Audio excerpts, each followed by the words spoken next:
Welcome to highlights from the 7th round of the CUPRA SimRacing Series from the circuit where it all began, the Nürburgring.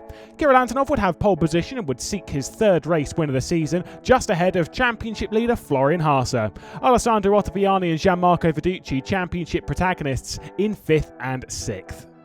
On the race start though, 3 jump starts, one from Max Pfeiffer, one from Alessandro Ottaviani, and a little bit further back from Leandro Vela as well for good measure. On the run down to turn 1 though, Kirill Antonov had the whole shot and would hold the inside, but Florian Haase was going on the attack already. Adam Pinsesh got himself up onto the podium spot, and so did Gianmarco Verducci get by Alessandro Ottaviani. Ottaviani, Vela and Pfeiffer would all come in quickly to serve their drive-through penalties for jumping the start. Pliska would be on the attack against Montgomery, who had a great qualifying session, was battling towards the bottom end of the top 10. An attempted move would not work out, but it would be completed down into the chicane, dragging Raikkonen into the mix. And Raikkonen would make that dive down into turn 1 and grab 10th position ahead of Montgomery. Verducci would try and attack, trying to get past Adam Pinsesh and making the move stick up into 4th position, a charge for the Italian looking for a podium. And a podium which he would quickly attack for down the inside of Barna, taking 3rd position, maybe a race win was even on the cards. Barna would have this mistake leaving the arena section, though, up onto 2 wheels big style, and he would lose the position to Pinsesh. Florian Haase would go for the race lead down the inside of Kirill Antonov and make the move stick, heading to the front of the field, and then Gianmarco Verducci would get by the Russian, running down towards the hairpin. But then Verducci would run too deep at turn 1, dropping the position to Antonov and nearly to Pinsesh as well.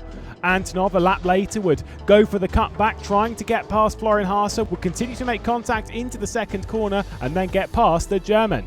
Verducci would make an audacious pass on the final lap of the race around the outside of Florian Haase, making it stick. Barna would drag towards the line and steal the podium from Haase. Across the line though at the front, it was Kirill Antonov taking the race win. Third one then from Antonov, and Gianmarco Verducci and Martin Barna would join him on the podium. After moving up the order in the race, Raikkonen and Pliska would be reversed onto the front row of the grid just ahead of Vermeulen. No jump starts this time, everyone away cleanly and nicely down into turn 1. Raikkonen and Pliska would be going side by side at the front of the field, and this side by side would continue corner after corner. A little bit of contact, but nothing too major. Raikkonen was able to hang on down into the hairpin.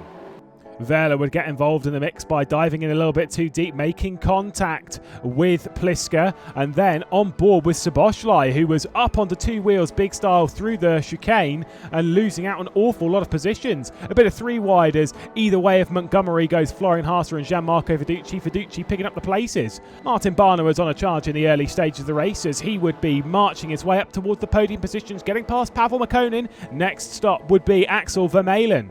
Alessandro Ottaviani, recovering from his drive-through penalty in race 1, would have Kirill Antonov directly ahead, battling it out with Rasmus Salo. The pair would pass after the Finn made a mistake at the chicane. Vermeulen was the next one to be passed by Barna, as around the outside at the final parts of the arena section, gave him the inside on the exit, and Barna would grab the podium position. Again, more side-by-side between these two as Raikkonen and Pliska would be doing it, but Pliska just in a little bit too deep at the hairpin, a beautiful undercut, and Raikkonen would retake the race lead. It wouldn't last too long though, as going into the chicane, Martin Barna would try and make it 3 wide. They would make it stick through the chicane with contact between them, but the Italian would head to the front of the field. Vermeulen would grab himself a podium position at the moment. However, Barna was very swift to dive back down the inside and grab 3rd off of the Belgian, and Pinsesh was also involved in the mix, where a lap later he would dive it into the final corner, open the door and grab 4th position. Barna would be attacking once more. Raikkonen is next target. Get around the outside, back to the inside, and then taking over 2nd position. It wasn't enough though to get by Pliska, who would take his 2nd win in as many rounds. Pliska, Barna, Raikkonen, the podium, and what a race it was. Kirill Antonov only just getting back inside the top 10 with decent rounds from Haase and Verducci.